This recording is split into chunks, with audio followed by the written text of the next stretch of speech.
Welcome back to Rise and Rouse, the podcast for people who give a damn. I'm your host, Erin and Courtney, social impact strategist and equity champion.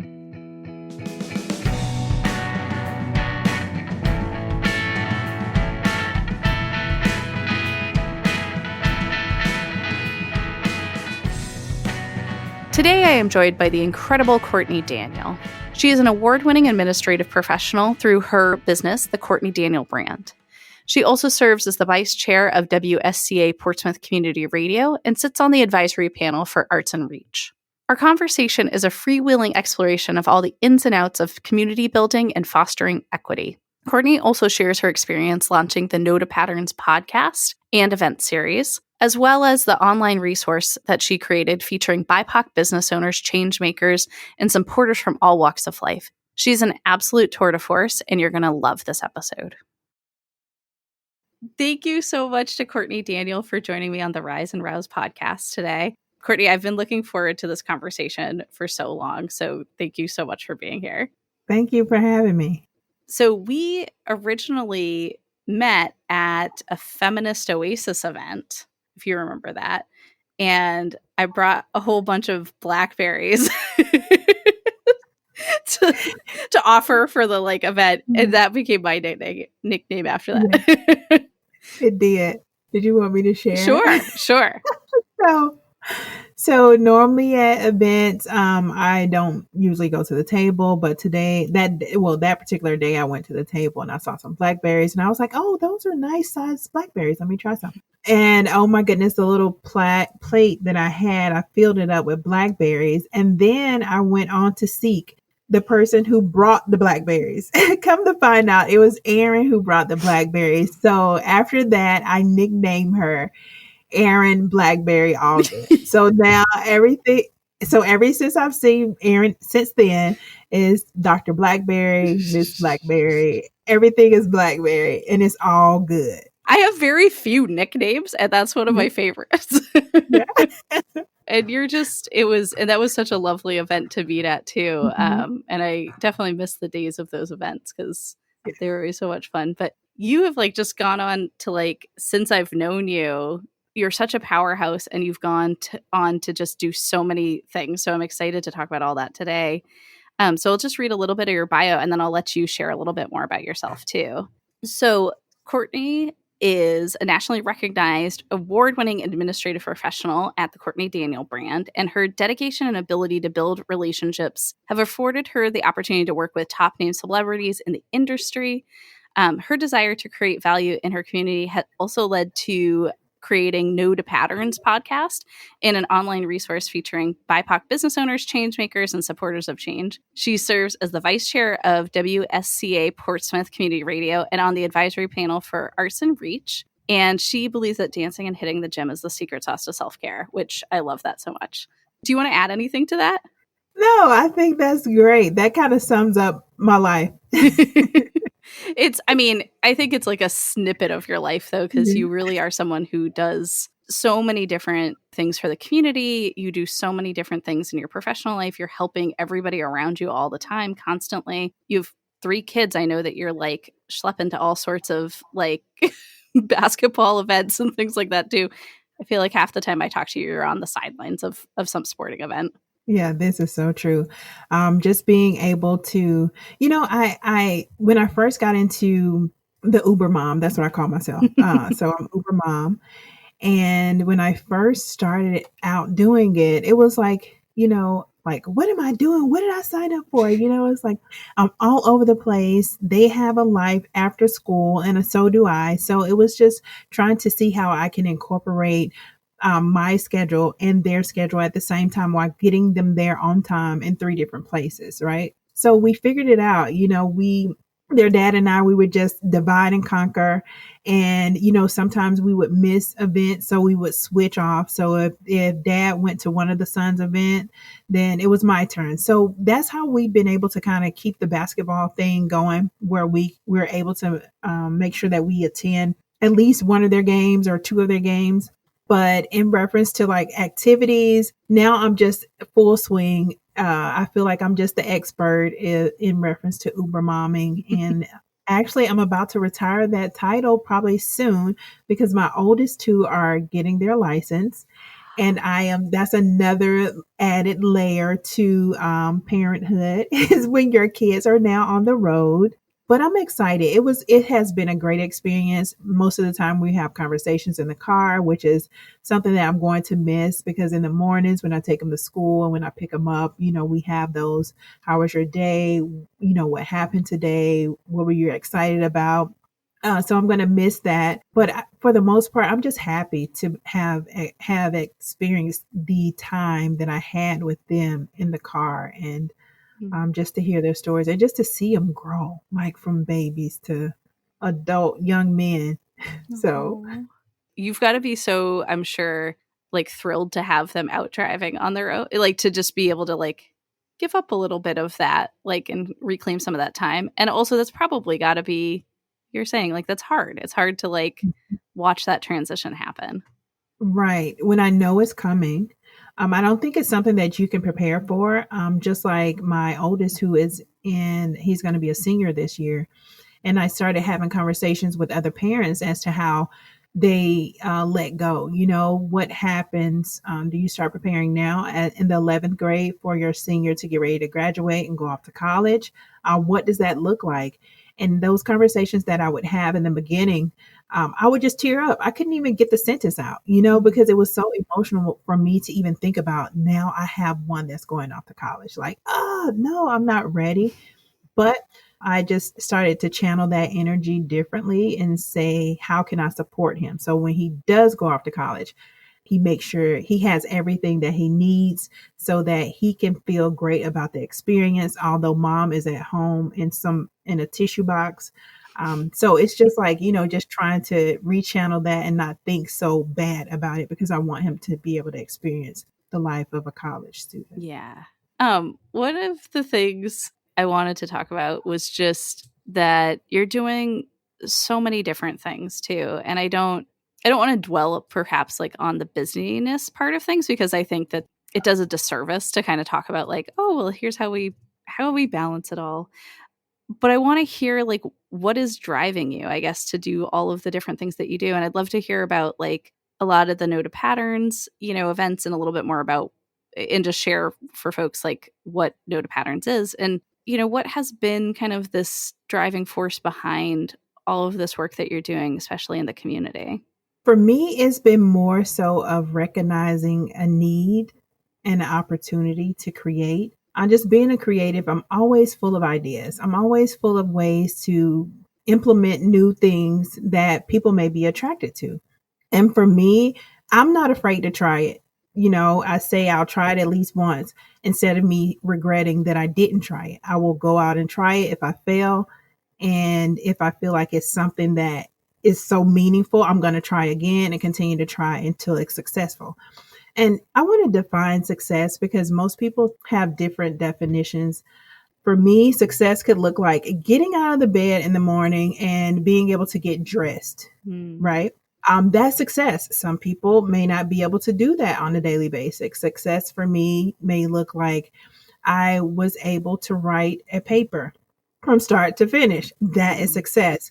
I think sometimes we get it mixed that everything has to be so big and grand and like over the top for you to feel like you've accomplished something. And for me, I've never thought of it that way. Again, if I have an idea that I wanted to, I can see the vision, I can visualize. I'm a visual person. So I visualize it already happening and then I work backwards. Right. So I'm just like, hey, I already see this event happening. I want it to happen. I'm going to make it happen. And that's pretty much how I just operate. I've always been that way to, come up with the idea and I just want to see if it's going to work. And that could be the driving force for it is that just the creative opportunities and the creative ideas that come into my head. I'm not afraid to try it and nor am I afraid to fail. So. Have you always been like that? Have you always felt like you weren't afraid to fail? Yeah. Really? Yeah, absolutely. I'm just, and I say, of course, in the beginning, if I think about it, and now it's kind of like I can write everything down. I can write it down. I have the outline. I have everything that is going to make this thing go. And right before I hit go, it's kind of like that moment of, oh my goodness, what am I doing? But I say, if I've already come this far, it's no turning back. So you need to push forward. You need to go forward so that you'll know if it will be a success or if you need to try again. So yeah, it has been something that's always been, I think, a part of my DNA is to try it once instead of live in that space of regret. Yeah. I feel like I'm terrified half the time whenever I do something. So it's like refreshing to hear you say that. Like that, yeah, you're not afraid. You're not afraid to fail. And I've seen a lot of that, some of that like experimentation over the years too, because you had started the cards and conversations. I would love to hear you talk a little bit about that because I loved that concept. I loved that all of the cool things you were doing in the world. So since my TED Talk, and I revealed a lot of that on my TED Talk, people have been reaching out to me asking, one, about the card workshops, which is one that I'm going to bring back because I've had a lot of interest in that. And that's one thing that I did enjoy is the space that allowed me to use my hands and create, and being able to design cards and make something that was heartfelt for me, and I put love into it, and now I'm sending it out to someone. It felt so good for me to be able to do that and to add a handwritten message into it. I felt like that was something that someone would cherish for a very long time, or it could be that reminder when they have a bad day, they'll have something tangible that they could go back to and read this. So the cards and conversations will probably be rebirthing itself and coming back again, because I do like being in a space of creatives and just seeing, if I give you a piece of paper and some colors and embellishments, what is it that you would come up with? That's what excites me the most, is that I have my idea of how I can put this all together, but what can you come up with? And I remember I would always tell my students that this is your masterpiece. This is not my masterpiece. I'm just here to give you a guide. And ultimately, you're going to create that work of art. And it's no right or wrong answer, because this is how you're expressing yourself. So with that, that is one thing that I will bring back. Now, I know that people have also been inquiring about me teaching Zumba. Not sure if I'm going to do that. Although I do love to dance, so I may do maybe a couple pop-ups. But, as we mature as adults, our body matures as well, too. So I'm learning that. And I'm not trying to push the limits, because I still want to be able to get up and try to keep up with my kids as much as possible, without having to have a walker or a cane. But for me, I just enjoy doing what really makes me happy. And that's just the bottom line of it. If it's something that makes me happy, I'm going to try it. And that's how I've been able to put things into place and to lay it out. I would always kind of like write down a list of things that made me smile, the ones at the top of the list.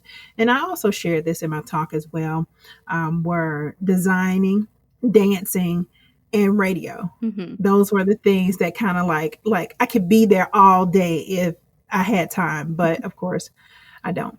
So it's just being able to identify what really puts a smile on your face. And at the end of the day, you feel very good about one of those three things, maybe two things that you may have.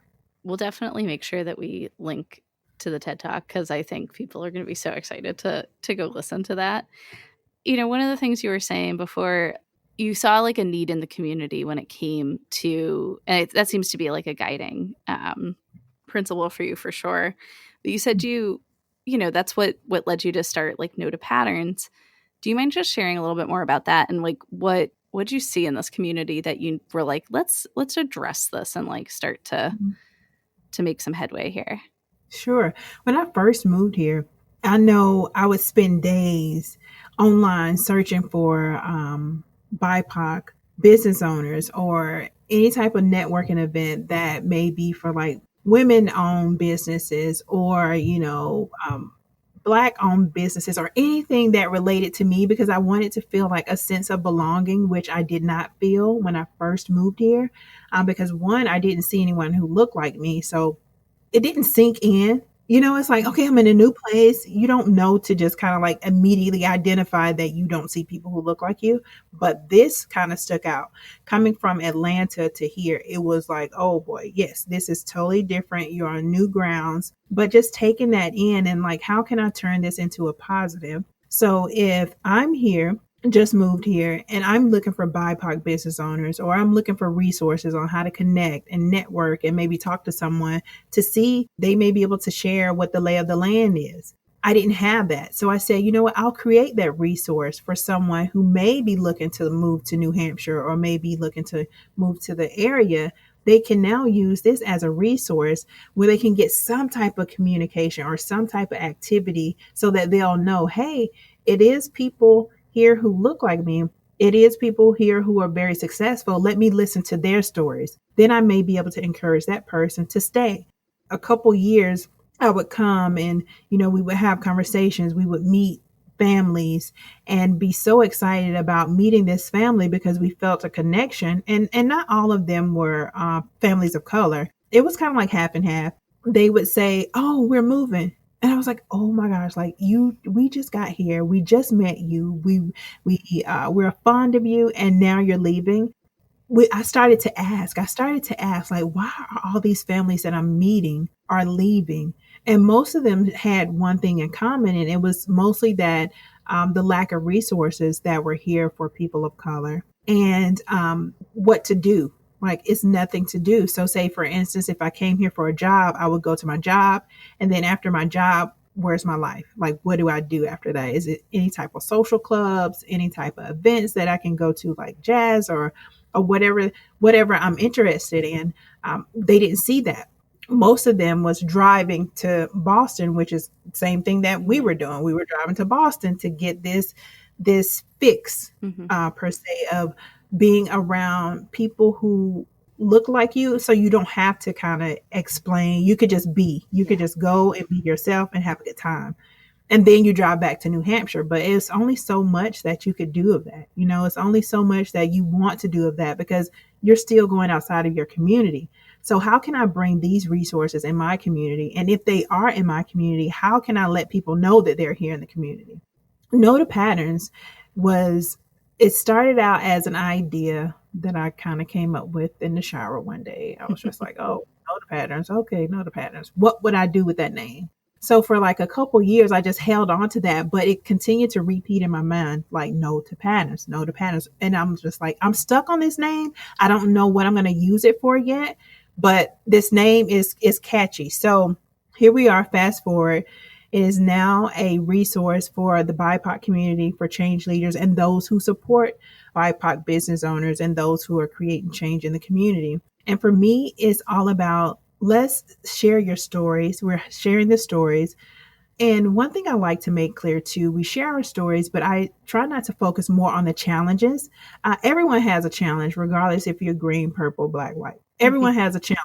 I don't want that to be the platform for me. I want you to be able to know that, hey, we all have a common challenge, but how do you now overcome that? Or what you were faced with? What is it that you had inside of you that said, I am not going to give up. I'm not going to quit. I'm going to continue to push forward no matter how many obstacles may come my way.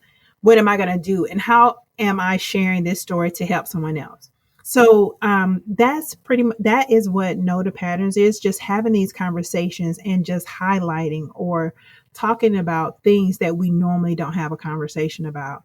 And it's a space where people can agree to disagree. We're adults. You don't have to agree with me. I don't have to agree with you, but there is an understanding. There is an understanding of how I feel about a situation, and there's an understanding about how you feel about a situation. And when you share those, I think it's a moment of bonding, if that sounds kind of weird, but it's a moment of bonding because now, if I were to see this person in the community, I know how they feel. I know who they are. I know where they stand. And we can still communicate. We can still interact with one another. And it's not like, you're trying to avoid me. You're trying to avoid this person. It's like how now we take these two different opinions, but we can still build something here. We can still build something. We can still make something happen. As before, I didn't know you. Now I do, and I understand you, so I can respect you more and what you're trying to do in the community. So I'm so excited about where Know the Patterns is and where how far it has come. It was kind of like a COVID birth. And for me to be able to have the opportunity to have a panel, now moving from podcast to a panel discussion where we're having these conversations in person, and the audience is able to interact with the panelists and ask these questions. I feel like that's a bigger connection, and we're connecting those links. And now you can take what you've heard back to your sources or your family, and maybe start a conversation about something you heard at one of the talks. It's very meaningful to me. And I feel like it's a great resource for New Hampshire to have, not just on the seacoast, but just reaching across New Hampshire, that I feel is going to be very vital to the community. It's so incredibly impactful to have this in the community, like because there wasn't anything before. And I think to your point, like, you're making visible literally the people who make up our community is like one, but then you're also just making visible too, like, some of the patterns that do exist within the structure of our societies and things like that folks are going through, and like how they're overcoming all of that too. And I see it as being when I think about kind of the theory of change, my dorky consultant speak, but like by like helping people to just be more aware and be more connected, you can start to see those ripple effects like pretty immediately, I would imagine. So I'm really excited. I want to hear a little bit about some of the ripple effects you are seeing, as a result of hosting those events. But then also, like, what's the tidal wave that's coming after all those ripple effects? Like, what are we building to? Oh, that's a good question.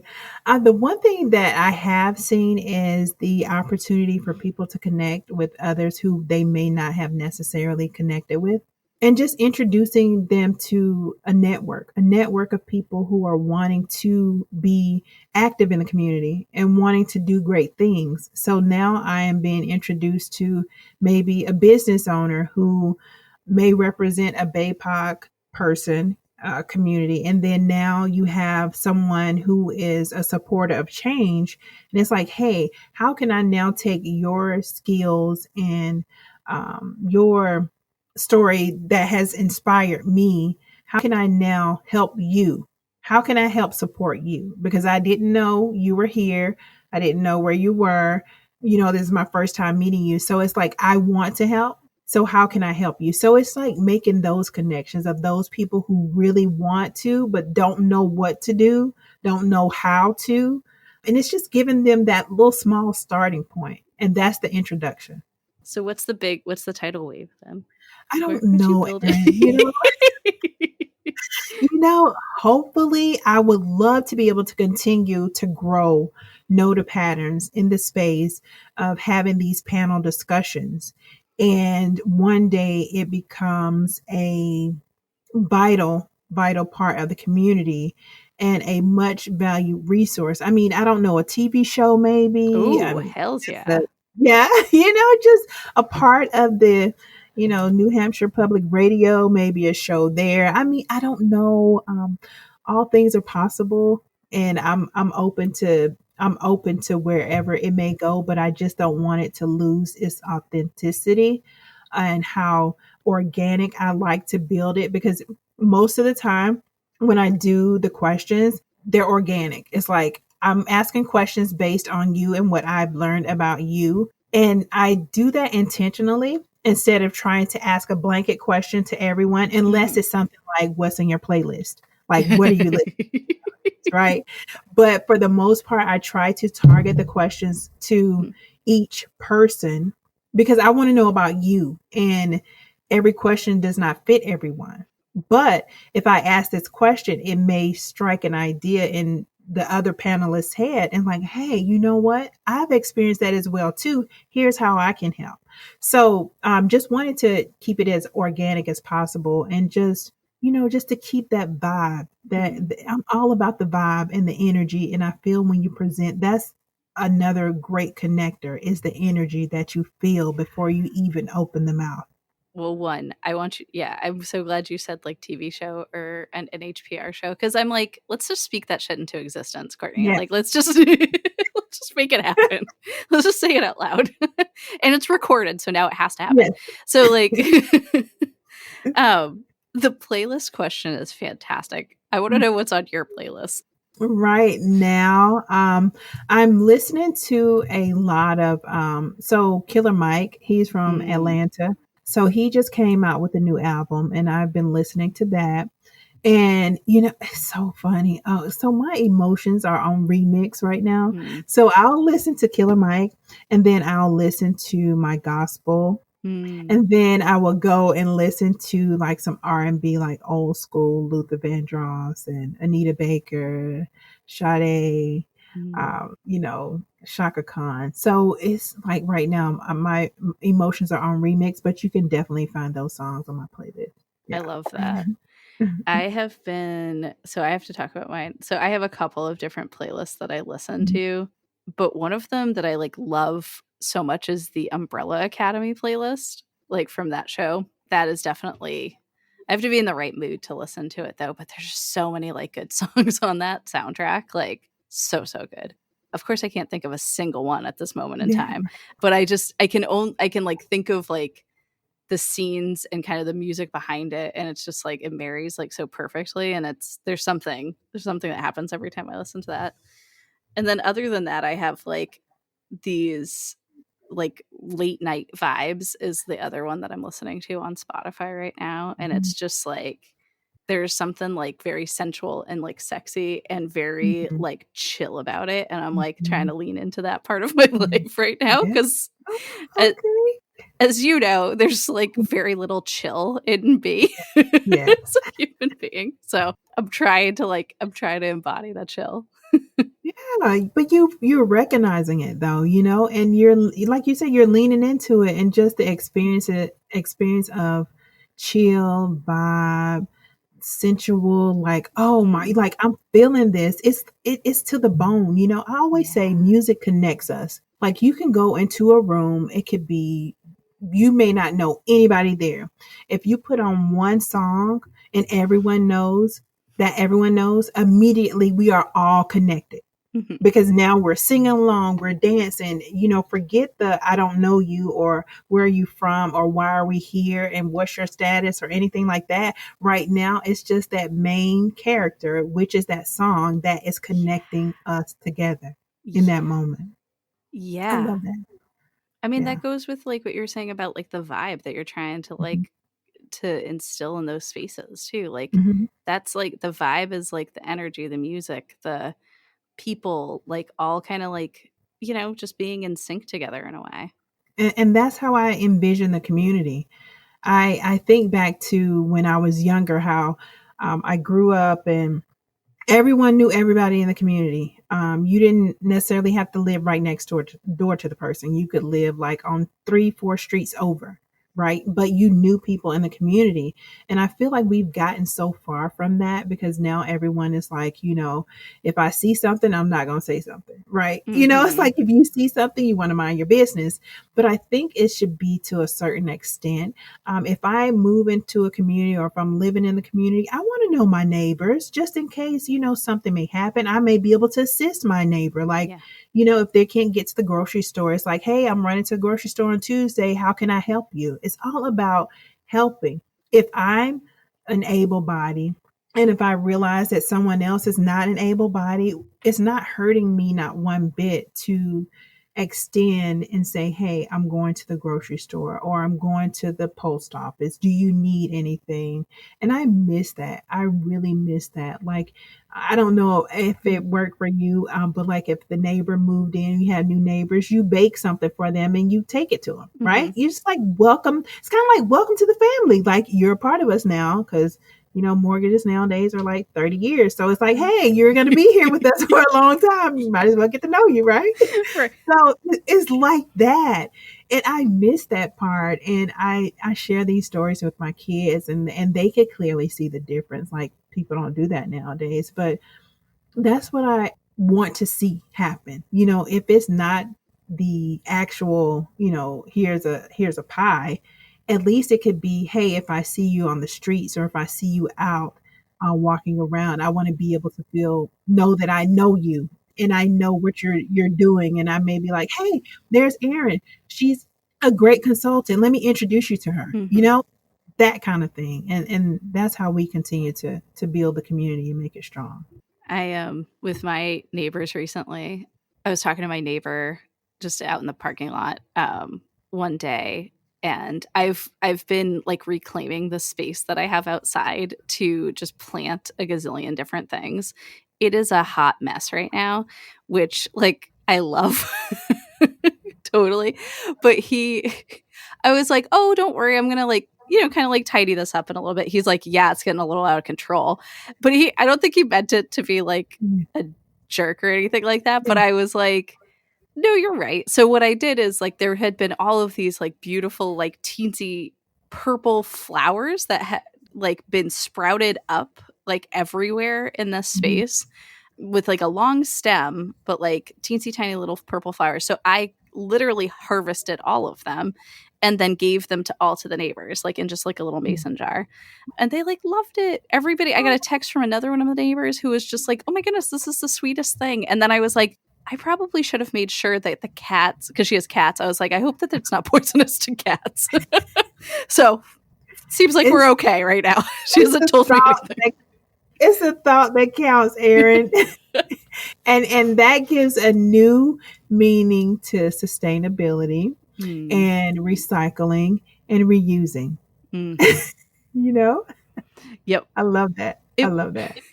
I'm just like, I am like, it's going to be an explosion of flowers and stuff down there. And by the time this podcast episode comes out, hopefully I'll have pictures to show of all of the just things that I've planted and everything. But there's just something about like, I think to your point, like of just knowing the neighbors and being in community with them. And I was saying to the neighbor, I'm like, yeah, like I'm like excited to like have this biodiverse space and to have all of these pollinators coming and so on and so forth. And they were just kind of like, okay, kind of like wackadoo neighbor. But I think that they could recognize how much I cared about it and they respected it despite the fact that they probably do think I'm a little wackadoo. I don't think that. And whoever thinks that, I need to know their name. Yeah. But you're right though. Like, so if we don't have these kinds of things, these natural connections happening in our day-to-day lives anymore in our communities, like in our immediate communities and neighborhoods, like I love that you're able to kind of see that and do your best to replicate that in other spaces. I think it's important, especially for families. If you have now said that New Hampshire, this is going to be your space of living, this is where you're going to live, then you have to create that for your children who are growing up. You want them to see you building community so they know how to build community instead of just existing. And it's important. You never know who you may be connected to. You may have the same interest. They may need a hand one day. You may need a hand one day. You just never know. And I like to share with my boys as well too, that everyone is experiencing something, good or bad. So it does not hurt to be kind. If you're walking past your neighbor, say hello. That may change their day. If you're walking past someone in the grocery store, you say hello if it warrants that. But you always want to be kind. And I feel like that I am that example for my children, just so they can continue to carry that on as well. And you know what? It's not just me as well. It's the both of us. It's the parent, the father, their father as well too, who plays a great role and part in just seeing them be successful as young men, and then being African American men in New Hampshire. So those are different types of conversations, but you just have to know what is right and what is wrong. It's no gray. It's no in between. It's just you're right, you're wrong, and just to be kind. It does not cost anything for you to be kind or to smile. Yeah. So the simplest things that are free. It's so important. One of the things I wanted to ask you is just, how do you take care of yourself in this work? because this shit is hard. Mm-hmm. And I think to an extent, like all of this kind of love that you're putting out into the community, I know is coming back to you in so many ways too. But I also know that there's probably some time that you have to set aside for yourself to just, to give yourself that kind of energy. I do. I work out a ton. I work out a I lot. know. I've seen you. I feel like your arms are just like Yeah. are like my workout goals. Not gonna lie. Well, thank you. So that's how I do it. I said that I must make this commitment to myself. I have it in my calendar, so I don't make appointments during my workout times, and that's just to hold myself accountable. And if I look at my calendar and someone wants to schedule something during that time, it's an automatic no, because this is my time for me. And it's very important to have that. I like to work out at the top of the day. Well, it's the summertime, so now I'm just finding space to fit it in after kind of entertaining the kids. But normally it will be the first thing in the morning for me to go ahead and get it out of the way, and then I start my day, because I don't want to get into my day where it can become so hectic or something gets thrown into the schedule, and then now I don't have my workout. So I'm not a happy person. And I've been doing that for a while now, and I found that to be one of the things that really, really makes me happy. And I know that when I don't work out, I can definitely feel it. Now, I can say it took a while for me to get there with I'll go to the gym, I'll be doing good for a while, then I'll stop, and then I'll start back up again. And that has just been over the years. But this last time I made a commitment to myself, and I said, you're going to do this. You're not going to stop. You're going to start, and you're going to continue to keep going. Even if you don't work out one day, you better get back up and get back on board the next day. And that's how I talk to myself. And another thing too, Erin, I've started to talk to myself more. Just those words of encouragement and words of power, like you are strong and you are beautiful, or you got this, girl, and you can do this, or if it wasn't meant for you to do, then it wouldn't be present in front of you right now. It wouldn't be an opportunity. So I've learned to do that more, and that helps as well too, for me to kind of like stay focused and out of my head, and just give those small self-talks. And I shared in my TED Talk that I became my number one hype girl. So I would hype myself up any way possible. Where it was a dance, I'll put on a song and I'll dance, and I'm just like, okay, I'm ready to tackle this now. Or it could be a song to where it's like, okay, now I'm thinking. I'm just writing down thoughts and ideas on a piece of paper. So that's my self-care regimen between working out and dancing. Yeah. I mean, the kindness. I just had a chiropractor appointment today. I love my chiropractor. And we were just talking about all these things. And she was like, you just spoke with such kindness for yourself. And that was like a really profound like reflection for me to hear, because I actually, I don't think I was quite aware of like how negatively and how kind of almost punitive I am with myself at times, to be like, oh my goodness, this is happening. And it's like, I got to just figure out how to figure it out or whatever. It was like, no, I'm going to figure this out. And it's a challenge right now, but it's not forever. It was really lovely. So I'm like so excited that you're talking to yourself like that, because I think we all need more of that in our lives. We all need to be our own hype girls. Mm-hmm, mm-hmm. Yes, we do. And hype, however you want to do it. Another thing that I learned too, as I mature as an adult, is grace, giving myself grace, and not being so hard on myself, because we are our own worst critics, right? It's like, as you were saying, but when we say, hey, it's okay, you have to believe that, not just say it, you have to believe it, right? Because we could just say it's okay, and then next thing you know, we go close the door and it's like, it's like, but you have to say it's okay and really allow it to register and know that it is okay. Now that it's okay, now how do I move forward? just kind of like taking it nice and gentle, kind of like it reminds me of like the grandmother where, you fall down and you run to grandma and she just hugs you and she tells you, it's okay. It's okay. It'll be okay. And just that comfort of knowing that someone is there or you're there for you, like you have to be there for you. That feeling is something that you want to have in those moments. And just think about that grandma, like who's sitting there and it's like, it's okay. It'll be fine. You can do this. You got this. Take it slow. What's next? Yeah. So yeah, it's just, I hear that grandmother's voice. I definitely have had those grandmothers that kind of, I can relate to that. But I also, one of the things my grandmother used to say to me, my grandma Wheeler is what we called her, was your ass is grass and I'm the lawnmower. So she had a bit of a different kind of. Oh, trust me, I had those too. I'm not saying that all grandmas are like that, but yeah. I was like legit terrified of my grandma. No, that sounds bad. I was not legit terrified of her, but she was intense. She could be very intense and also very loving, but very intense. Yeah. Those are the old school grandmas. The new school grandmas, I'm not sure about. My grandmother was actually my bus driver when I was in elementary school.